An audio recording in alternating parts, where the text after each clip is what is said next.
A partir de agora, a Rádio Dunasmar FM 87,9 passa a apresentar Programa Mudar para Viver Melhor. Na apresentação, Sérgio Ramos. Um programa com informações sobre filosofia, cultura, leis universais, mentalidade, música, livros, enfim, conhecimentos que permitirão você a refletir sobre a vida e melhorar a qualidade das suas decisões. Programa Mudar para Viver Melhor. A partir de agora, no seu rádio.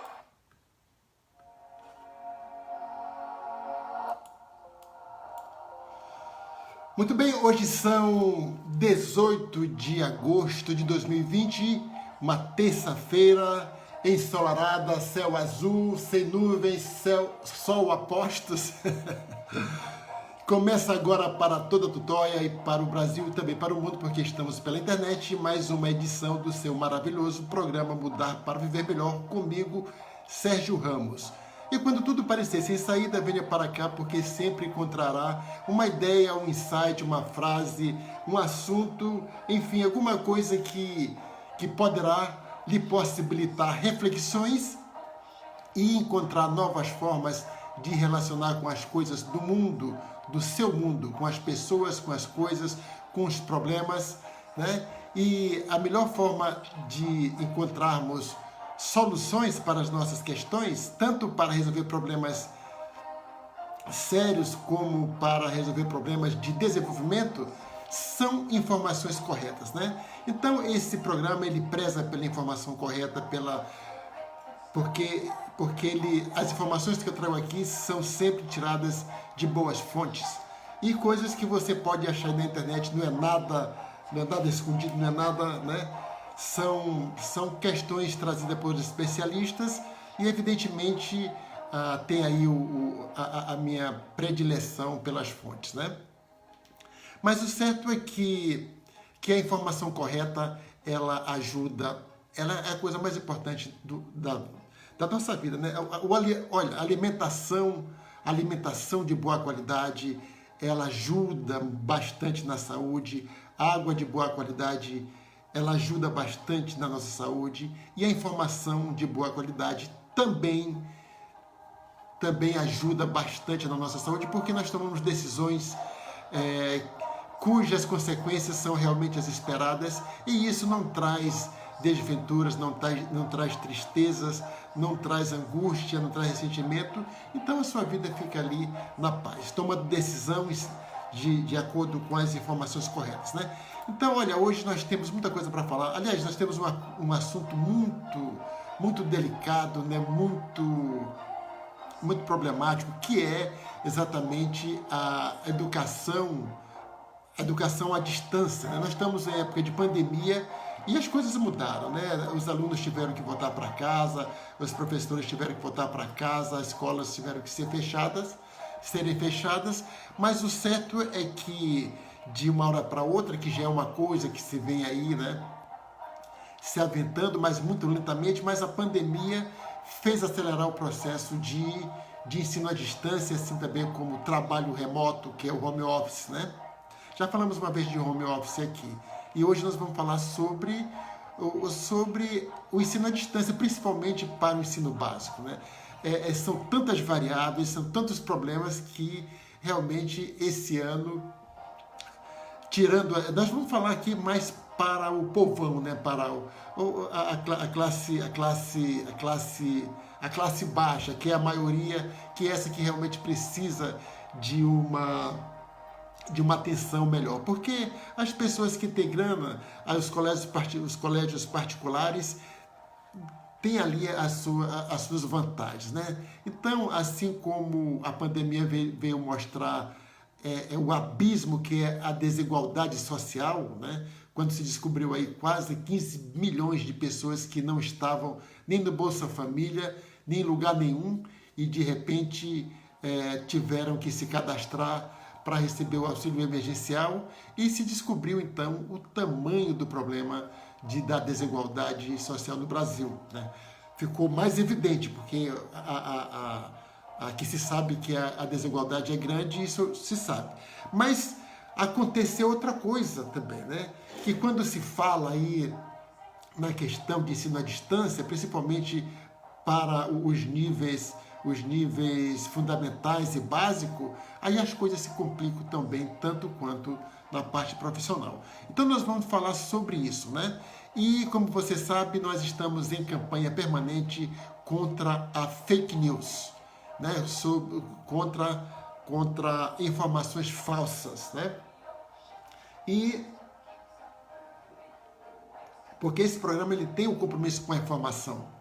Afinal de contas, nós trazemos informações aqui que é para você refletir sobre sua vida. Então, a responsabilidade é muito grande. Então, nós temos uma vinheta agora, tá bom? Nós vamos fazer aqui, vamos rodar a nossa vinheta e logo em seguida nós vamos passar aqui uma olhada no que aconteceu no dia 18 de agosto aí, ao longo do tempo, e depois nós vamos entrar aí nos desafios e entrar ali, né, mais a miúde. Eu fiz uma pesquisa grande, é um assunto que eu não tinha...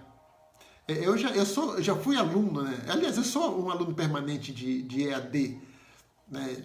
Já fiz uma pós-graduação, já fiz vários cursos, mas agora mesmo eu comprei um curso de técnica vocal, né? Eu quero cantar melhor, se isso for possível. Mas então eu estou sempre ali, quase todo mês eu faço um curso e que a dinâmica é a mesma, tanto faz para ensino regular,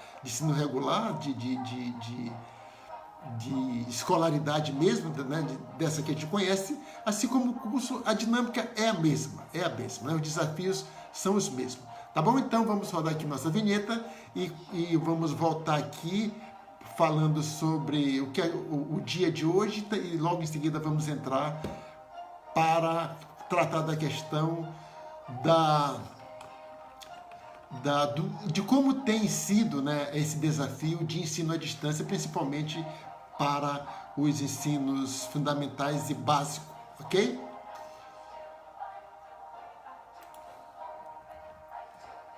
Então vamos lá.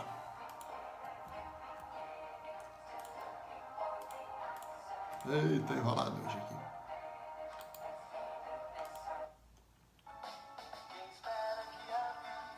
Estamos apresentando o programa Mudar para Viver Melhor com Sérgio Ramos.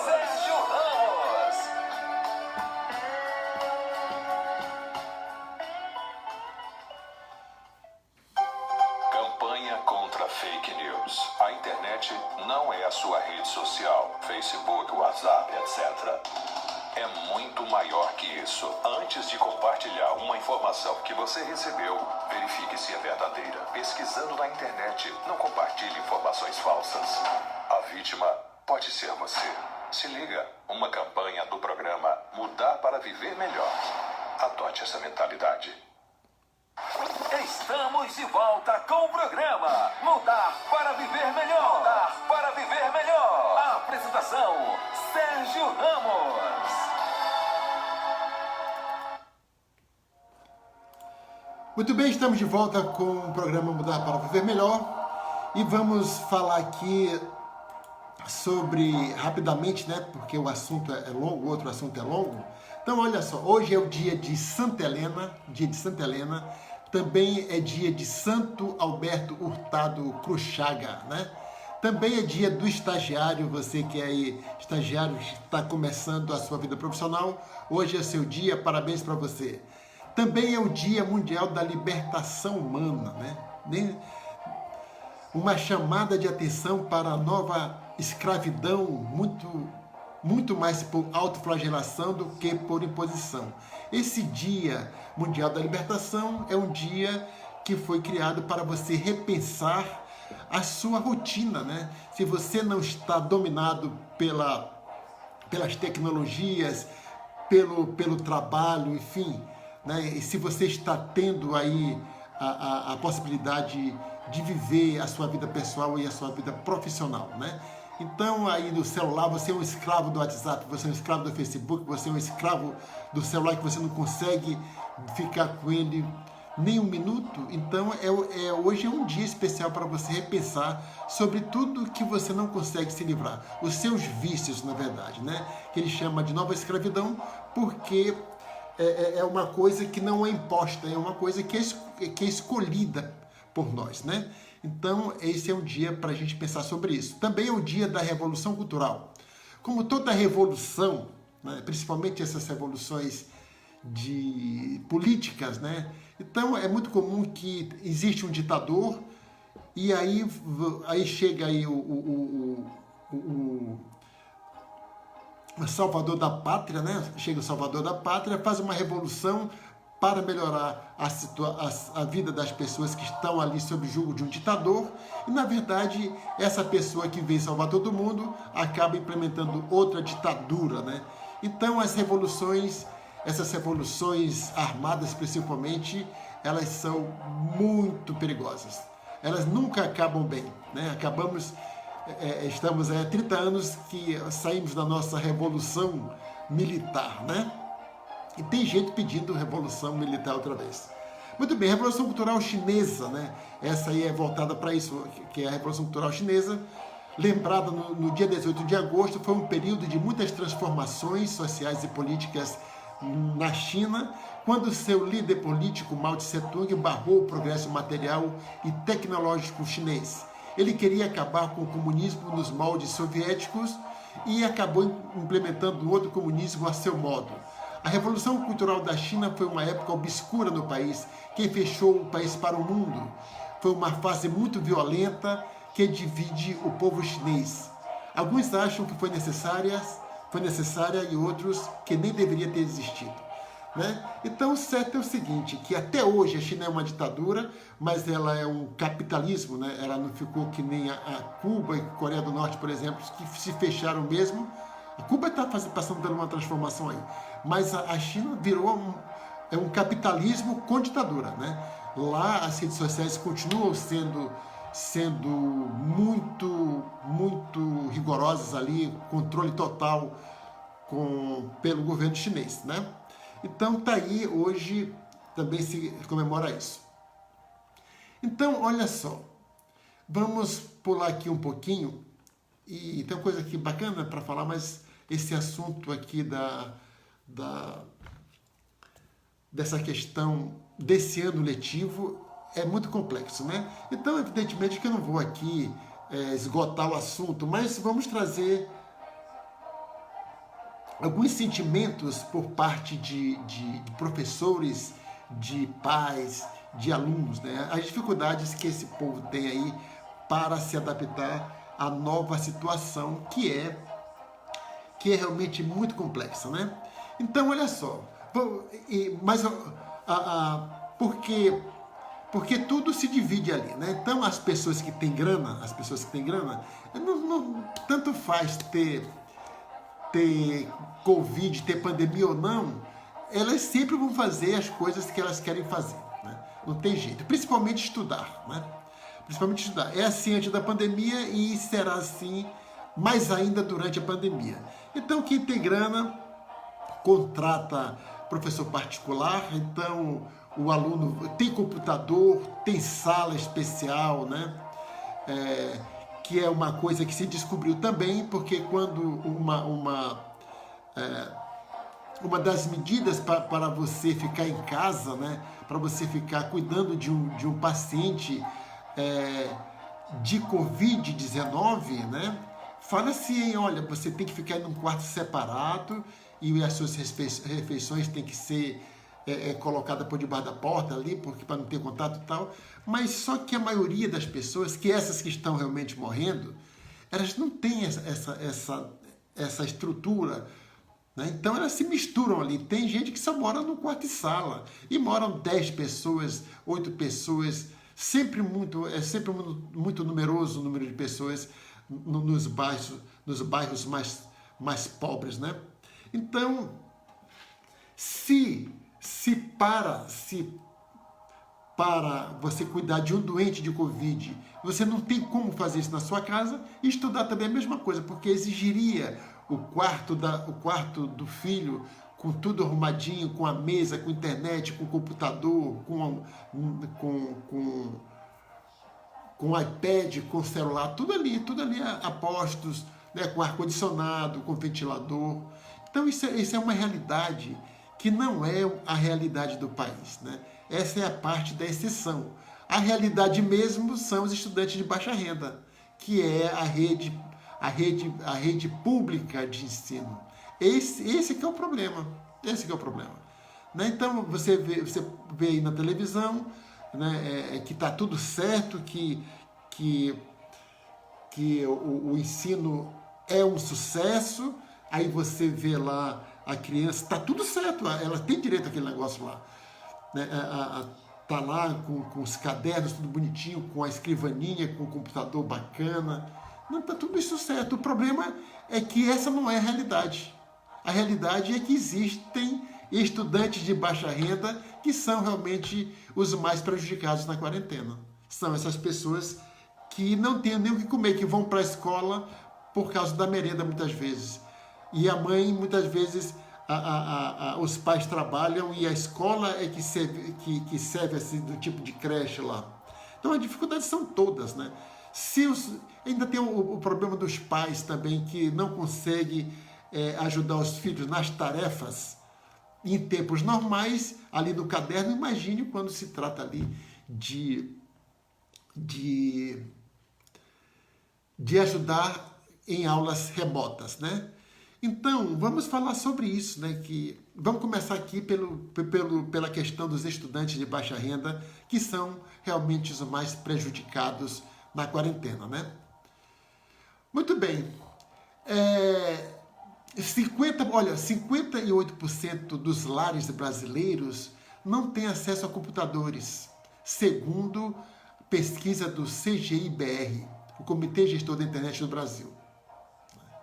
Então, olha só, mais da metade da população não tem acesso à internet. E essas pessoas todas estudam. Também não contam com conexão de internet de banda larga. Eu tenho problemas com internet aqui em casa.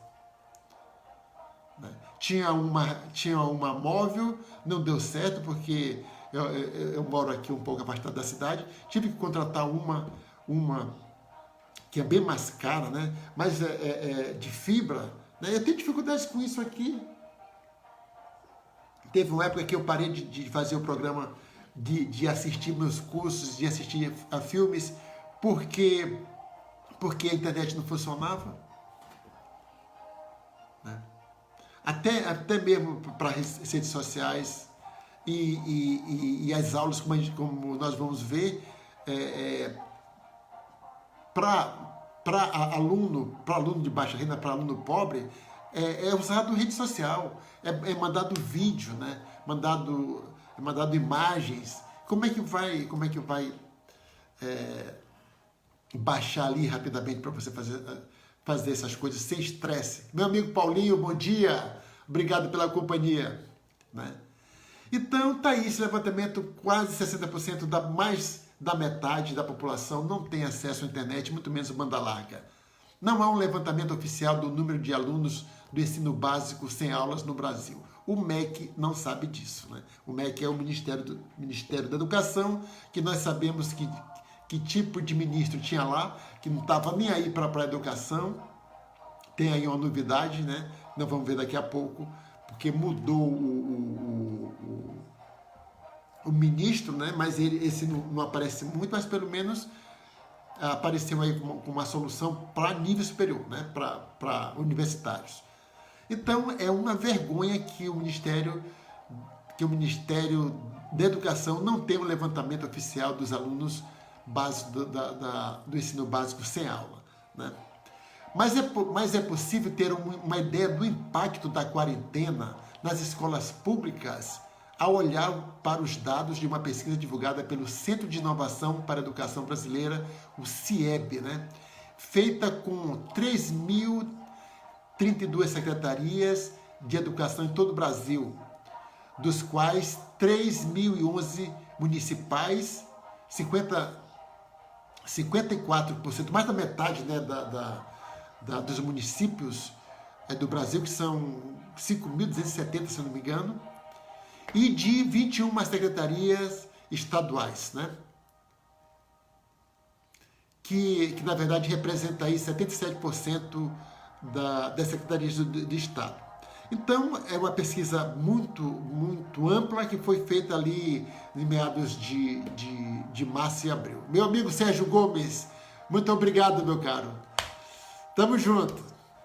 Muito bem, então vamos aqui ver alguns extratos dessa importante pesquisa, né? Então, o cenário retratado pelo levantamento é desafiador. Embora 2.250 secretarias municipais, ou seja, 84% das secretarias que responderam à pesquisa, tenham emitido normativas específicas determinando suspensão das aulas presenciais ou adiantamento de férias, por exemplo, 63% ainda não orientaram sobre estratégia do ensino remoto, que estratégia de ensino remoto deve ser orientada no período da quarentena, né? Então, como o Ministério que é o grande líder ali de políticas, né, que devia estar cuidando disso direitinho, para levar, para criar ali um protocolo importante para os estados e para os municípios, né, não fez nada disso. Tanto que não sabe nem quantos alunos estão sem aula, né? O certo é que aí o que aconteceu? Assim como a Covid, cada estado foi resolvendo seus problemas do jeito que deu, assim também como as prefeituras, mais seguindo ali os estados que estavam mais coerentes com as medidas que sugeridas pela comunidade científica, né? Com relação à educação, a mesma coisa. O governo federal também se omitiu com relação a isso. Não tem uma política pública de orientação geral. Então, cada um também está fazendo do seu jeito, né? Então, comum tem sido os municípios disponibilizarem materiais digitais através do professor aos estudantes da sua turma, né? 18%. Orientações genéricas via redes sociais com apoio de livros didáticos, 12%. Videoaulas gravadas pelos professores e enviadas aos estudantes também pelas redes sociais, só 7%. Desses 3 mil, apenas 7%. Quer dizer, é um desastre total esse negócio aí. Esse negócio aí é um desastre total. Para os alunos que não têm equipamento ou conectividade em casa, apenas 6% das secretarias municipais vem disponibilizando material impresso, apostilas, livros didáticos e outros com atividades a serem realizadas pelos estudantes, né? Então você vê aí, mais uma vez, uma omissão total também do governo federal com relação a essas políticas emergenciais para essa questão do ensino remoto. E cada um está se virando do seu jeito. As escolas particulares estão muito bem, obrigado. Isso aí não tem problema nenhum. Porque os alunos das escolas particulares, na maioria, têm ali sua estrutura em casa, né? Tem um quarto, o filho tem um quarto, tem o seu computador, tem uma internet de banda larga de boa qualidade. Mas a questão não é essa. Essa é a minoria. A questão é a questão do ensino público. Muito bem. Aí tem a questão... O aluno só está acostumado... Olha, esse negócio de estudar remotamente é muito complexo, porque você precisa de uma disciplina fenomenal. A mesma dificuldade que os trabalhadores têm, né, de trabalhar em casa, porque se você não tiver uma disciplina, principalmente agora na pandemia que está todo mundo em casa, né? Então, se a pessoa que trabalha em casa também não tiver uma estrutura, não tiver um quarto só para isso, aquele negócio todo, também a complicação é muito grande, né?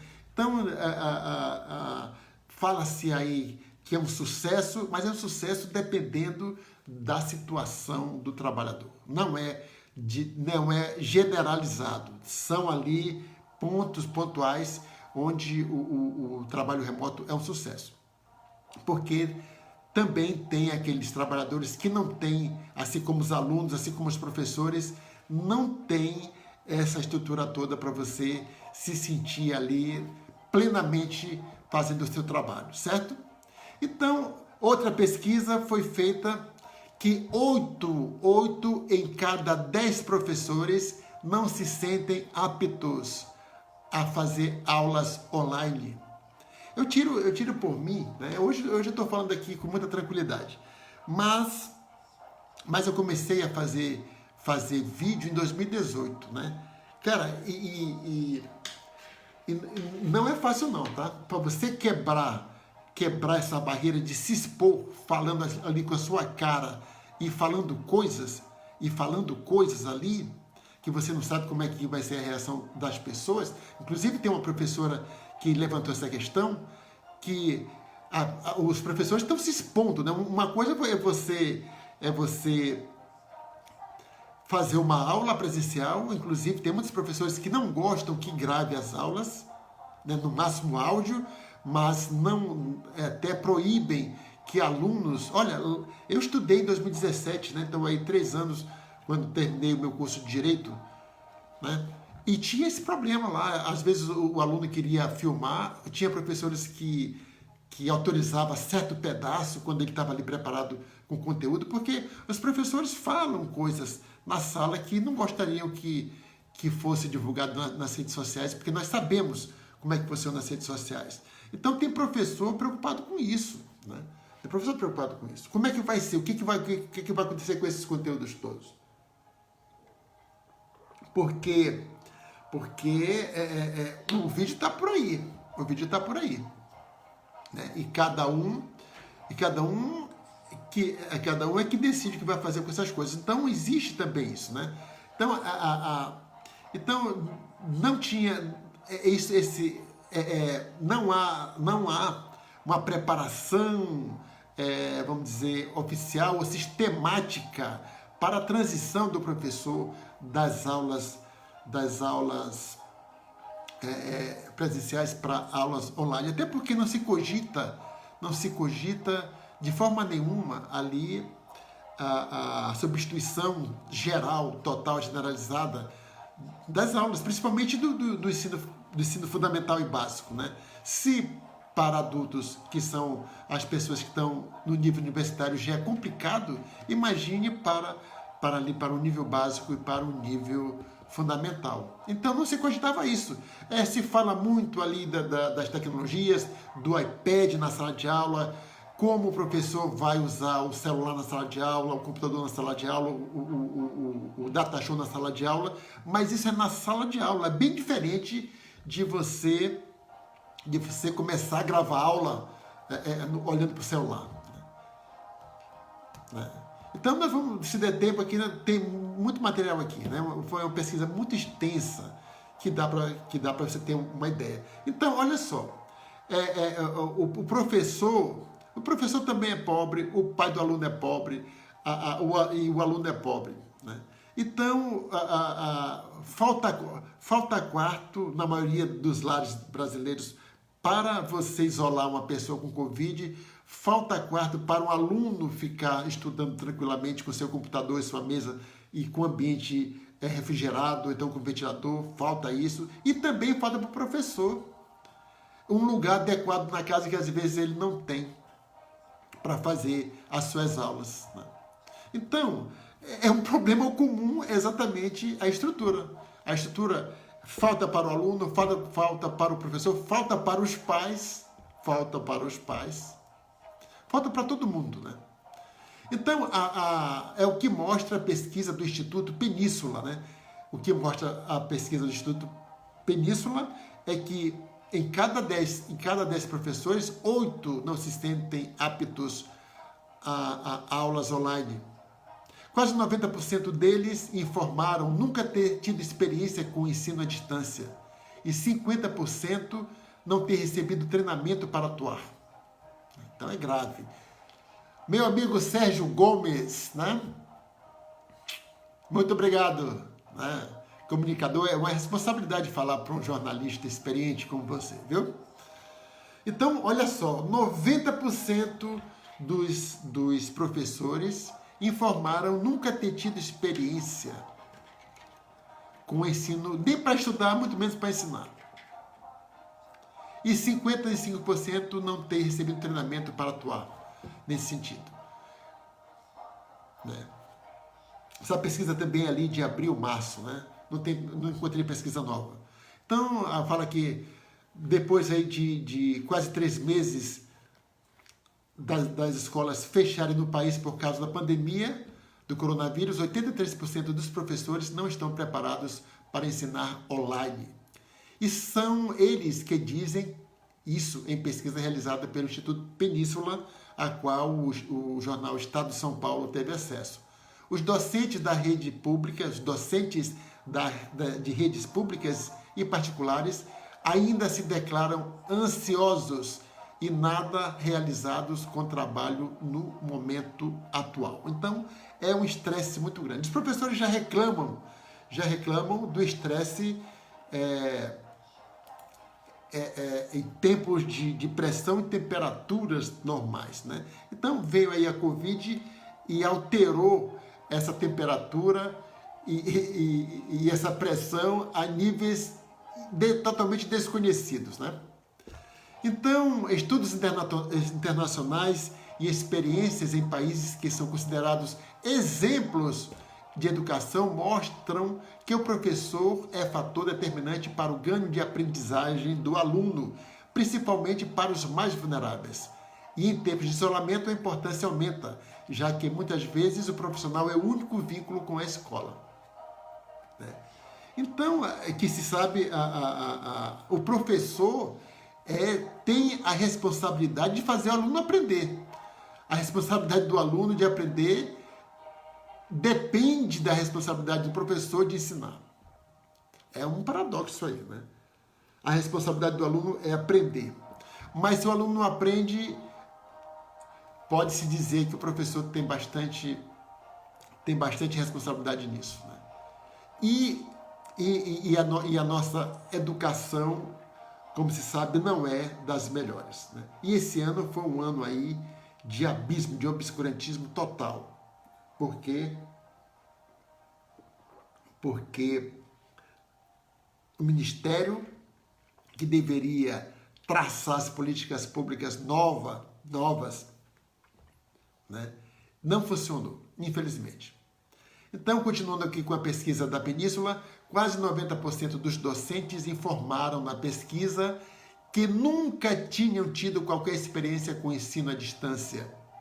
E 50% não receberam até agora suporte ou treinamento para atuar de maneira não presencial. Sem orientação clara, os profissionais têm criado as suas próprias atividades, né?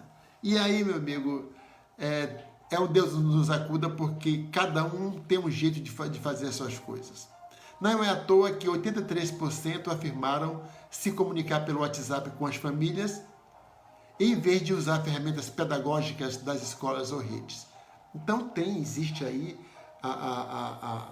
as escolas particulares, principalmente, né, e até tem alguns municípios que criam estruturas, né, plataformas exclusivas ali para que o professor utilize, mas para isso precisa de treinamento, né? E a gente sabe que não é todo mundo que se dá bem com esse negócio aí, né?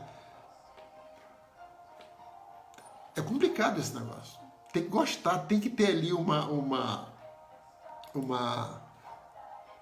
aptidão para isso. E os professores, principalmente os professores de adolescente, de criança, principalmente os professores de criança, gostam, né? Muitos deles aqui chamam minhas crianças, porque elas gostam do envolvimento ali. Como é que você vai, de repente, agora pegar um celular e ter a mesma orientação, que é uma das dificuldades e de reclamação de muitos professores é que você não sabe o que está acontecendo do outro lado, né? Porque quando você está em aula presencial, então você tem ali o feedback. Você olha para o aluno, você olha para a cara dele e percebe que ele não está entendendo nada, então você lá faz uma pergunta, mas aqui do outro lado não tem isso, não tem o feedback é muito lento, né? Então, enquanto uma série de profissionais no meio de uma pandemia está fazendo seu trabalho de casa e já é difícil, o professor ainda está tendo que se reinventar completamente, diz a diretora executiva do Instituto Península, Heloísa Morel. Imagine a sobrecarga e estresse, né? Porque, olha, uma coisa é você usar a rede social para você falar, brincar. Outra coisa é você trabalhar com rede social, né? Se você não está acostumado com isso, né? Então tem relatos de professores que sentam 7 horas da manhã na frente do computador e saem 8 horas da noite, respondendo. Né? Tirando dúvidas e fazendo ali, que chama essa sobrecarga, né? A sobrecarga de horário e a sobrecarga de emocional mesmo, né? Então, desde meados de março, quando as aulas foram paralisadas, as secretarias de educação têm oferecido programas à distância, alguns pela TV, e feito parcerias para usar ferramentas online. Mas é preciso uma organização maior para que o professor entenda o que ele tem de fazer. A professora Márcia Cristina Amorim, de 50 anos, decidiu gravar vídeos com o celular no sítio de onde mora, em Itapecerica da Serra. É a filha de 17 anos que faz as filmagens. Ela, pelo menos, tem a filha, né? E ela ainda brinca assim. E ela faz isso quando está de bom humor. Bom dia, Normanda. Estamos aqui falando sobre a sua sugestão. Estamos falando aqui dos desafios dos professores, alunos, pais, com relação às aulas remotas, né? Em época de pandemia, viu? Depois você vê aí o programa todo que está muito bacana, tem muita informação aqui. Né? Então, a Márcia teve uma ideia de mostrar aos alunos como as cinzas queimadas podem ajudar a adubar a terra para plantar cebolinha. Né? Depois o material vai sempre pelo WhatsApp para os pais das crianças. Não vai nem... Porque as crianças, a maioria não tem celular. Quem tem celular são os pais. Então ainda os pais têm que dividir o celular com as crianças. Cara, é assim, fico imaginando a complicação que é isso. Márcia ainda pede que os alunos escrevam ou gravem em áudio o que aprenderam. Uso meu celular com a mini internet, que às vezes não funciona, e meu computador que eu paguei durante 2 anos, diz ela, que dá aula para o 4º e 5º ano, em uma escola estadual na Vila Madalena, em São Paulo, na Zona Oeste. Eu trabalho numa escola integral e tive alguma informação de tecnologia, mas para o que estamos precisando agora, o que aprendi foi mínimo. Né? Então estamos falando disso, do maior estado, dos estados mais ricos, né? da federação, está com esse problema. Ela continua, mesmo que eu trabalhe numa escola integral e tive alguma informação em tecnologia, para o que estamos precisando agora, o que aprendeu foi praticamente nada. A professora diz ainda que não conseguiu usar o centro de mídias com suas turmas, plataforma orientada pelo governo do estado para o ensino remoto durante a pandemia. Na rede particular, o WhatsApp é menos comum e 56% disseram usar o aplicativo de mensagens para se comunicar com o aluno. Agora imagine aí, você tem aí cerca de 100 alunos que você, vamos ver em 3 turmas, né, de 30, 35 alunos, que você vai lá e faz isso de uma vez. Né? No caso do WhatsApp, como ela diz aqui, muitas dúvidas é tirada de aluno a aluno, apesar de criar grupos, né? Mas é muito mais complicado, né? As coisas foram impostas de um dia para o outro com isolamento, e ninguém teve tempo de se preparar, diz a professora de ensino fundamental de uma escola particular de elite da capital. Olha só, escola particular de elite, e os professores estão realmente com esse problema, né? Então, ela dá aula para a fase de alfabetização e passou a criar jogos em aplicativos com quebra-cabeças e localização de palavras para seus alunos, né? essa aqui está inovando. Ela entende aí alguma coisa aí de aplicativo que cria isso. Mas isso não é comum. Isso não é comum. A presidente executiva de Todos pela Educação, Priscila Cruz, diz que poucas secretarias de educação ou mesmo escolas particulares no país deram formação ou infraestrutura para os professores em aulas não presenciais. A maioria dos profissionais tem usado seus próprios computadores, iPads e celulares. Isso quer dizer que as contas têm aumentado, né? Não há preparação para as aulas à distância e que são muito diferentes das presenciais. Não é intuitivo saber o que fazer online para assegurar a aprendizagem do aluno, diz aí a presidente executiva de Todos pela Educação, que é uma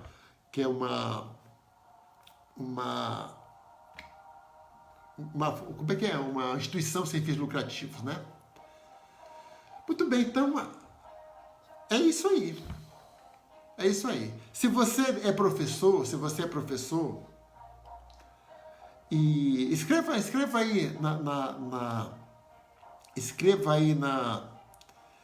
aí nos comentários, ou então telefone, mande uma mensagem para o meu WhatsApp. O código é 98 e o número é 984584783. Mande uma mensagem contando aí a sua experiência, principalmente se você for de Tutóia, né? Porque a questão é realmente muito grave. Também tem a questão, a saúde mental prejudicada, né? E isso já existia, né? Os professores reclamam a violência na escola, aquele negócio todo, já é estressante, né? A questão de ensinar. Mas ficou mais estressante, não com relação à violência agora dessa vez, mas com relação de dúvidas,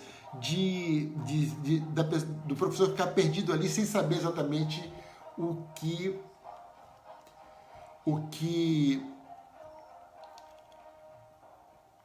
fazer, né?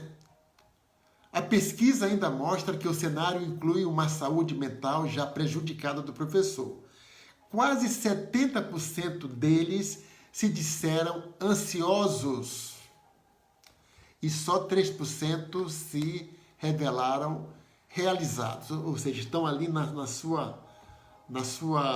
seu ambiente natural, né? E a maioria, 75,2%, relatou que não recebeu agora nenhum tipo de apoio emocional na escola que trabalha.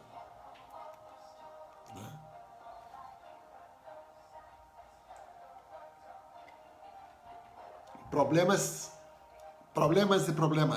Mesmo em redes particulares, as equipes costumam se reunir online para discutir as abordagens pedagógicas durante a pandemia, mas raramente há grupos com psicólogos para que os professores possam expor o que sentem, né?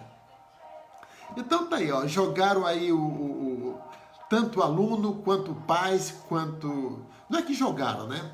De repente todo mundo se viu ali numa fogueira e todo mundo está aí tendo que pisar muito rápido para não queimar os pés, né? Todo mundo aí no mesmo barco. O documento divulgado pelo Todos pela Educação, na semana, né, há um mês, pouco atrás, o impacto emocional em professores foi um dos pontos principais apontados para que as escolas se preocupem na volta às aulas.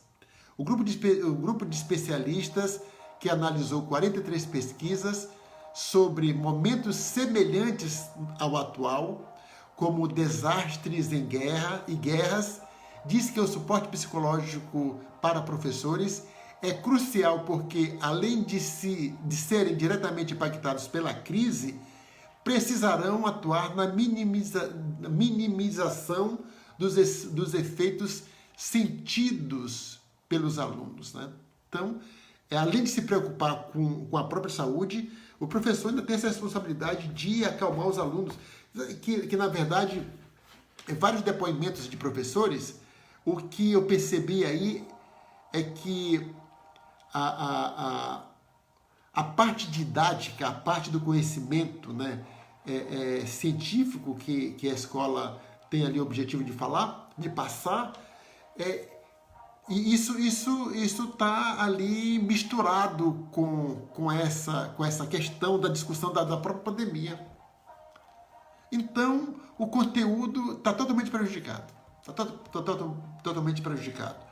Né? Outros professores revelaram que vídeo de 10 minutos já é muito grande, então vai encurtar os vídeos para passar a mensagem, até porque se fizer um vídeo muito grande também não consegue passar pelo aplicativo. Né? Então, olha, sinceramente, aqui, considerando esses dados aqui, é um ano perdido. Um ano perdido. Tem quem defenda que esse ano devia ser anulado. Né? Mas a culpa, de quem é a culpa? Não tem assim um culpado. Né? Não tem um culpado. Todo mundo foi pego de surpresa. Todo mundo foi pego de surpresa. Então, não dá para você começar a entender ali, né, todos os aspectos, todos os fatores que envolvem uma comunicação online, principalmente para crianças, né? Principalmente para crianças. E se os pais têm dificuldades de acompanhar os filhos com os cadernos ali, o material né, físico, imagine com relação em ajudar com esses conteúdos online. É muito complicado. Né? A pesquisa Sentimento e Percepção dos Professores Brasileiros nos diferentes estágios do coronavírus no Brasil, do Instituto Península, está ouvindo os profissionais da educação desde março e continuará até o fim da crise. Participaram nesta etapa 7.734 professores de escolas públicas e particulares do país entre os dias 13 de abril e 14 de maio. Então, é um extrato bem significativo, né? Bem significativo. Quando o Datafolha faz aquelas pesquisas de opinião política, o extrato é ali 2.000, 3.000 pessoas, né? Às vezes até menos. Aqui nós estamos falando de 7.734 professores. É um extrato bem bacana, bem representativo. Né? E aí tem uma professora que disse que os pais estão dando mais valor à nossa profissão, né? Porque tá vindo aí o esforço todo. A professora Fabiane Bandeira Viana, que dá aulas em uma escola municipal de Manaus, no Amazonas, descobriu um jeito de seus alunos de 5 anos conseguirem fazer atividades remotas. Como eles não têm impressoras, ela escreve em um caderno a lição, fotografa e manda pelo WhatsApp para os pais, que copiam para os cadernos dos filhos. Depois que as crianças realizam a tarefa, a família tira outra foto e manda de volta. Então, se você... Está aqui uma dica da professora Fabiane, né, que você que trabalha aí com crianças, ela está sugerindo que você faça aí a tarefa que tem que fazer num caderno, tire foto, mande para os pais desenham isso no caderno e ajudem os filhos. Né? Se todos os pais tivessem tempo para isso, né, era perfeito. O problema é que a maioria dos pais não sabem fazer isso. Né? Nem todos respondem todo dia. Às vezes, um liga e avisa que não mandou porque ficou sem crédito no celular. Olha aí a questão social aparecendo. Né? Não tem crédito celular. E é a maioria dos telefones, né? Funcionam com crédito. Tanto que é assim e que mais da metade da população entende que a internet se resume no Facebook ou se resume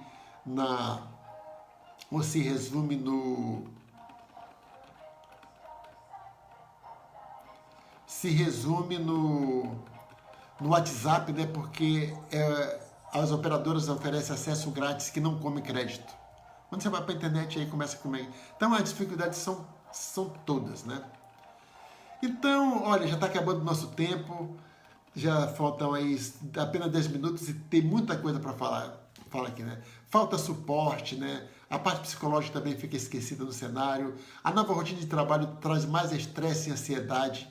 No ambiente virtual, a atenção precisa ser ainda maior, já que muitas vezes não é possível captar a expressão do aluno, né? Das dificuldades.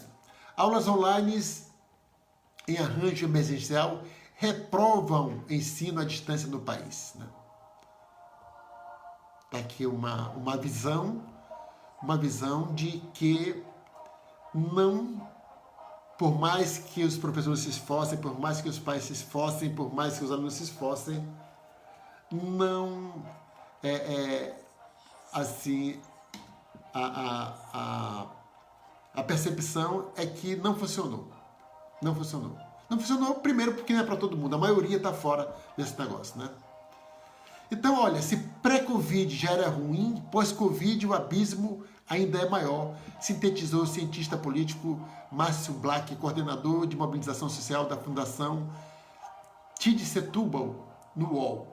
Debate sobre educação durante a pandemia. Especialistas em políticas educacionais vêm se destacando como a desigualdade de acesso à internet e aulas adaptadas para o ensino remoto podem prejudicar os estudantes pobres na disputa por vagas nas universidades do Brasil. Desculpa. De um lado, nem todo aluno possui acesso à internet. Do outro lado, os professores não têm acesso à internet. Do outro lado, os pais não têm acesso à internet. E quando tem, muitas vezes é limitado, né?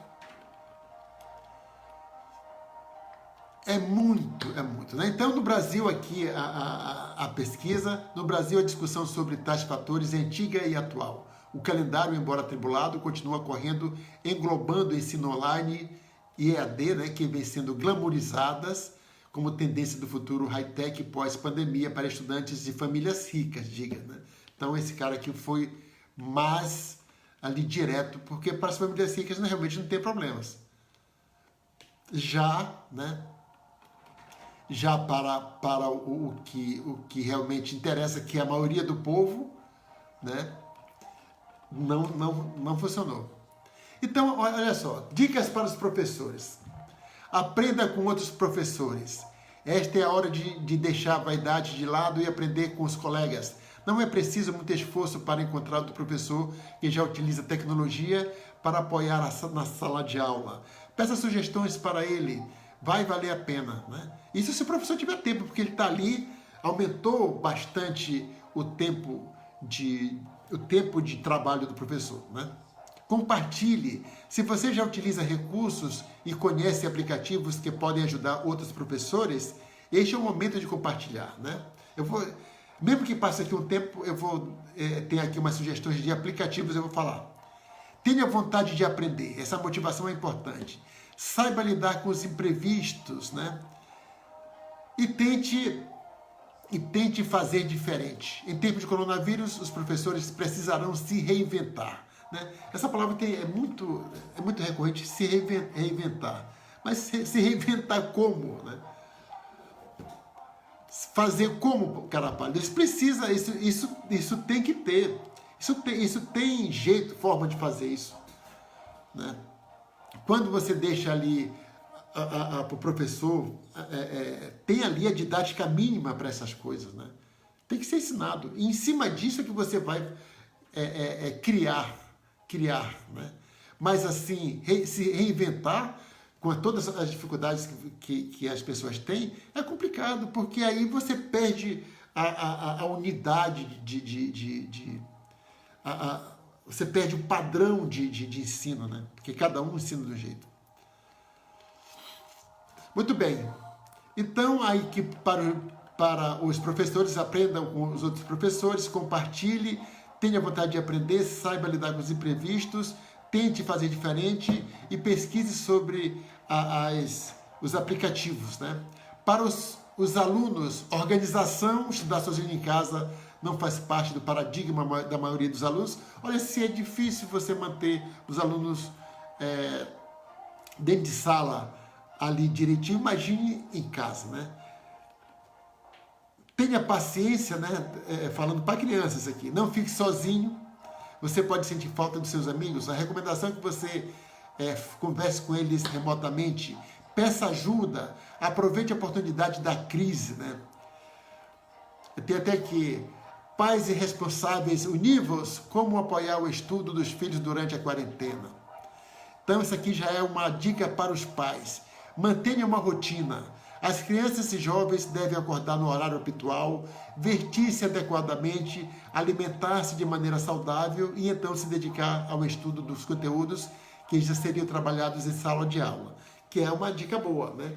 Então, os pais fazer com que os filhos acordem na hora de ir para a escola, se vistam como se fosse ir para a escola, merendem e depois vá lá para frente do computador, do celular, do que se tiver. Continue se comunicando, seja pelas plataformas virtuais disponibilizadas pela escola ou pelas redes sociais. O estudante deve interagir frequentemente com a turma, preservando a experiência social. Isso é feito pelos grupos nas redes sociais, tanto o grupo de Facebook quanto o grupo de WhatsApp, né? Explore a criatividade. Tudo pode ser transformado a partir de um novo olhar. Com lápis e papel e régua, já é possível esboçar uma planta baixa da casa e convidar os pequenos a repensar os espaços, reorganizando os imóveis. Está falando aqui para desenhar ali uma planta baixa para criar espaço dentro de casa para que o aluno possa ter ali um pouco de sossego e fazer suas tarefas. Estimule o movimento, né, nos períodos de isolamento social. É importante que as famílias se mantenham saudáveis, alimentando-se bem e praticando exercícios mesmo dentro de casa, né? Então tá aí a dica para os pais, né? Agora aqui rapidamente, você pode, depois você vê direitinho aí e anota o nome desses aplicativos, né? Então aqui encontrei aqui sugestões de 5 aplicativos. Aliás, mais de 5 plataformas que você pode usar para ministrar aulas à distância. Um deles é o Blackboard Collaborate. O Collaborate é uma ferramenta do ambiente virtual de aprendizagem, né? Blackboard Learn. Trata-se de uma ferramenta de webconferência capaz de reproduzir uma sala de aula tradicional para uso de metodologias ativas, só que em ambiente virtual. O professor pode usar o quadro branco e ministrar para 40 alunos conectados simultaneamente, inclusive dividi-los em grupo para discutir um projeto e visitar os grupos para ver como está o debate. Então, o Blackboard Collaborate parece ser muito interessante. Eu não conheço esse aplicativo, nenhum deles aqui, né? Mas está aí, você que é professor, que está querendo encontrar uma forma mais fácil, pesquise sobre esses aplicativos. Também tem o Planboard, né? Sabemos que nem todos os profissionais estão habituados a se organizarem de maneira online.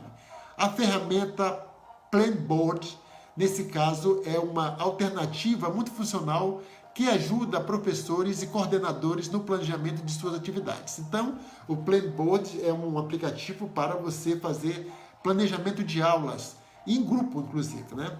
Tem o Flipgrid. O Flipgrid é uma plataforma digital muito intuitiva, na qual o professor gera um link, lança o desafio ou uma pergunta e envia para os estudantes. Com o link gerado, o estudante tem a oportunidade de produzir e compartilhar pequenos vídeos de até 2 minutos. É uma espécie de mural digital com vídeos. Os professores e estudantes podem assistir os vídeos postados e deixar suas considerações, né? Tem aqui o Padlet. Padlet é uma ferramenta online que permite a criação de um mural virtual dinâmico e interativo para o registro e compartilhamento de conteúdo. Os professores podem pedir para o estudante publicar suas atividades, como lista de exercícios, resenhas ou uma explicação em áudio. Desenhos, feedbacks, sínteses, comentários e até foto do estudante pode ser arquivada na plataforma. Eu não sei se essas plataformas são gratuitas ou são pagas. Então você dá uma olhadinha aí, elas parecem muito interessantes. Tem aqui o Zoom Meet, né, que é um dos mais populares. O Zoom é o queridinho das reuniões do mundo corporativo e está crescendo para fins pedagógicos. Na versão gratuita, pode entrar até 100 pessoas e permanecer logado por 40 minutos. Imagine você e seus alunos conectados para um rápido bate-papo, uma orientação sobre exercício ou mesmo um necessário alinhamento. Em tempos de isolamento, reservar um horário para uma conversa com os estudantes cara a cara será muito motivador para todos, né? Então tem aí o Zoom, que tem aí a versão gratuita, né? Então os outros não têm versão gratuita. Mas de qualquer forma, deve ter lá os seus 7 dias para você experimentar. De repente vale até a pena investir nisso, né? Até para seu próprio desenvolvimento. Tem o Kahoot. Kahoot é uma plataforma de aprendizado baseada em jogos, usado como tecnologia educacional em escolas e outras instituições de ensino. Seus jogos de aprendizado, Kahoot, são testes de múltipla escolha que permitem a geração de usuários e podem ser acessados por meios de um navegador na web ou do aplicativo Kahoot, né? Tá aí mais uma sugestão para você dar uma pesquisada e de repente você descobre uma ferramenta para desenvolver ali dinâmicas para os seus alunos. Também tem o QR Codes. QR Codes é aquela figura ali, né? Parece aquela figura, é um código de barra quadrado, né? Que é muito usado agora nas TVs. Você está assistindo Fantástico, ao invés do locutor dizer, olha, você pode encontrar mais informações no www, não sei o que, agora não, você está ali, e aí você aponta a câmera do seu celular para aquela figura, né? Para aquela figura quadrada, e automaticamente você é remetido para o link onde você quer, né? Então você pode usar, ao invés de mandar o link, você pode usar aí o QR Code, tem aí a parte gratuita, você pega um link e joga no QR Code, ele gera esse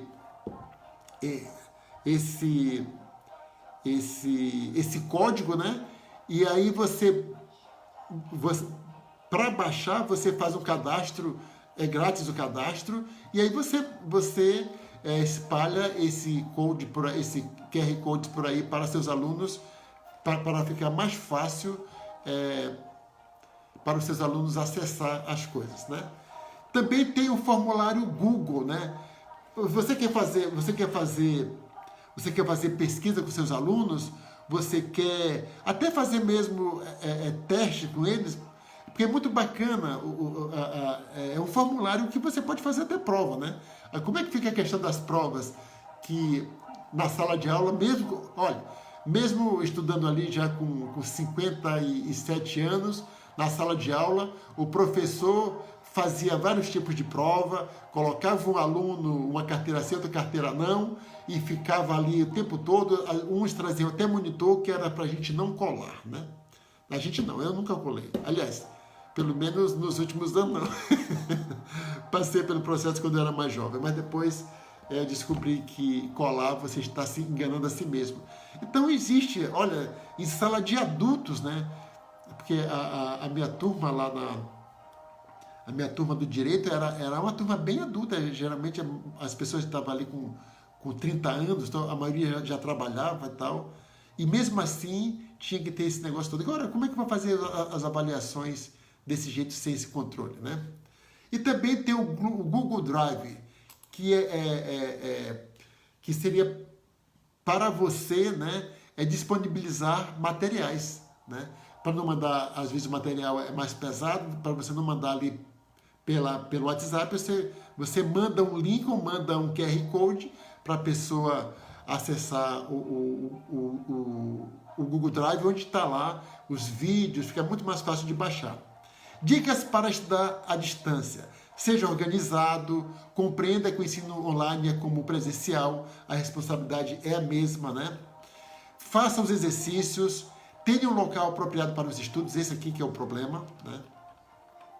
Não subestime o curso, seja organizado, crie uma lista de prioridades, tenha foco e disciplina, monte um cronograma de estudos, evite perder os prazos, fuja das distrações, estabeleça objetivos e metas, tenha um local apropriado para os estudos, evite muito conforto, tenha equilíbrio, crie mecanismo de motivação, tire as dúvidas, seja independente, conte com a tecnologia, aproveite as tarefas e coletivas para aprender. Tenha momento de descanso. Né? Muito bem. Aí, aqui tem agora o governo federal, finalmente, né, depois de 5 meses sem aula presencial, o MEC dará internet a aluno pobre para acessar o ensino remoto. Então, mas isso é só para alunos de nível universitário, né? Então, o governo anunciou um auxílio a universidades e institutos federais. O ministro reconheceu o atraso na entrega do pacote, né? Então, inicialmente o programa vai atender 400 mil alunos com renda mensal familiar de até 5 salários mínimos, até meio salário mínimo, ou seja, para as famílias que têm renda até R$ 522,50, terão direito aí ao auxílio para acesso à internet, mas só para alunos de nível superior, ok? Passamos aí bastante tempo, mas valeu a pena para que completar esse negócio. Então, existem muitas coisas aí na internet que você pode pesquisar, mas a dificuldade realmente é grande em função da própria estrutura. Falta estrutura em casa, um lugar adequado para o aluno, né? E também falta a questão da internet, falta até cultura para você entender essa nova forma de estudar. Tanto para alunos, tanto quanto para professores, para pais, e para, enfim, é realmente uma questão muito complexa. Muito obrigado aí pela companhia, espero que tenha sido bom para vocês. Espero que você não tirou nenhuma dúvida, pelo menos abra aí bastante pontos para você fazer suas pesquisas aí na internet, ok? Muito bom, e amanhã voltaremos no mesmo horário, vamos falar amanhã sobre mentalidades, ok? Tenha aí uma ótima terça-feira e até mais. Você ouviu o programa Mudar para Viver Melhor com Sérgio Ramos pela Tunasmar 87,9 FM.